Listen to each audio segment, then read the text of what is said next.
Alright.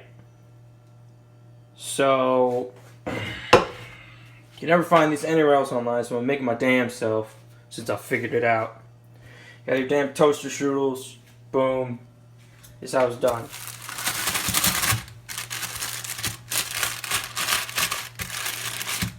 Strudel.